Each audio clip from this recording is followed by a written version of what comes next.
قل هل ننبئکم بالاخسرین اعمالا، میگه پیامبر و انسان ها بگویم ما شما را خبر بکنیم از زیانکارترین مردم، کسایی که در بیشترین خسران به سر میبرند، الذین دل سعیهم فی الحیات الدنیا، کسانی که سعیشان، زحمتشان و تلاششان در دنیا عبث شد، ضایع شد و بیفایده شد.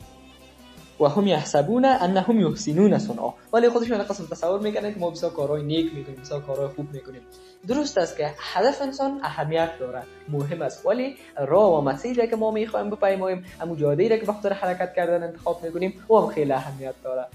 به گفته فروغی بسطامی میگه یک جمع نکوشیده رسیدن به مقصد.